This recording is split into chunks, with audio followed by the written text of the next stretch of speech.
नमस्कार, आप देख रहे हैं DRS 24 न्यूज। हारी सीटों पर जीत के लिए बीजेपी ने बनाया मास्टर प्लान। विपक्षी खेमे में सेंध कर साध रही जातीय समीकरण। विपक्षी दलों के नेताओं की नई खेप की आमद से भाजपा ने पूर्वांचल के साथ ही पश्चिमी उत्तर प्रदेश में सहारनपुर और मुरादाबाद मंडलों की लोकसभा सीटों पर अपनी पकड़ मजबूत करने की कोशिश की है। पिछले लोकसभा चुनाव में भाजपा ने प्रदेश की 80 में से 62 और उसके सहयोगी अपना दल एस ने मिर्जापुर और रॉबर्ट्सगंज की 2 लोकसभा सीटें जीती थीं। विपक्षी दलों में सेंध लगाकर भाजपा अपने विरोधियों पर मनोवैज्ञानिक दबाव बनाने के साथ ही पिछले लोकसभा में हारी 14 सीटों पर जातीय समीकरणों को मजबूत कर पासा पलटने की मुहिम में जुटी है। पूर्व मंत्री दारा सिंह चौहान और सुभासपा अध्यक्ष ओम प्रकाश राजभर को साधने के बाद सोमवार को विपक्षी दलों के कई चेहरों को अपने खेमे में शामिल कराना पार्टी की इसी रणनीति का हिस्सा है। 2019 में भाजपा ने जीती थी 62 सीटें। विपक्षी दलों के नेताओं की नई खेप की आमद से भाजपा ने पूर्वांचल के साथ ही पश्चिमी उत्तर प्रदेश में सहारनपुर और मुरादाबाद मंडलों की लोकसभा सीटों पर अपनी पकड़ मजबूत करने की कोशिश की है। पिछले लोकसभा चुनाव में भाजपा ने प्रदेश की 80 में से 62 और उसके सहयोगी अपना दल ने मिर्जापुर और रॉबर्ट्सगंज की 2 लोकसभा सीटें जीती थी।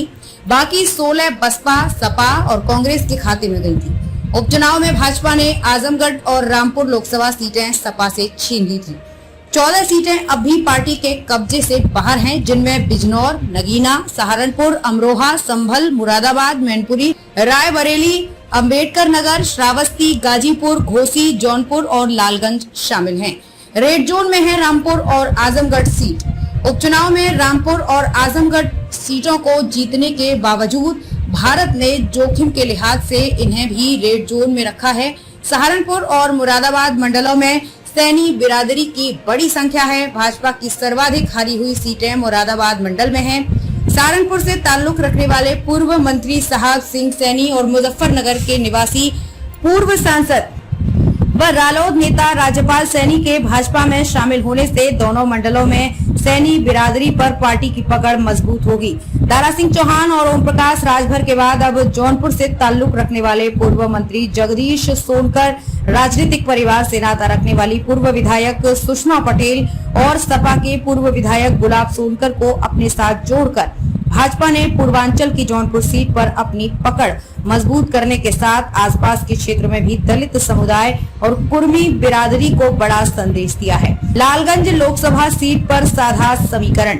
सुषमा पटेल के ससुर दूधनाथ पटेल और सास सावित्री पटेल भी जौनपुर के मड़ियाहू सीट से विधायक रह चुके हैं।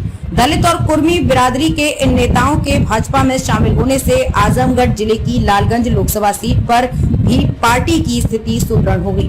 वहीं राज्यसभा के उप सभापति रहे श्यामलाल यादव की पुत्री शालिनी यादव को पार्टी में शामिल कर भाजपा ने पूर्वांचल में यादव बिरादरी पर भी पकड़ बनाने की कोशिश की है। शालिनी महापौर के चुनाव में वाराणसी से कांग्रेस प्रत्याशी थी, जबकि 2019 के लोकसभा चुनाव में वो वाराणसी सीट से बतौर सपा प्रत्याशी प्रधानमंत्री नरेंद्र मोदी से मुकाबिल हुई थी। शालिनी समेत यादव बिरादरी के कुछ और चेहरों को अपने मंच पर लाकर भाजपा ये साबित करने में सफल हुई है कि उसके प्रति समुदाय की झिझक और पूर्वाग्रह में कमी आई है। ऐसी और न्यूज देखने के लिए चैनल को सब्सक्राइब करें, लाइक करें, शेयर करें।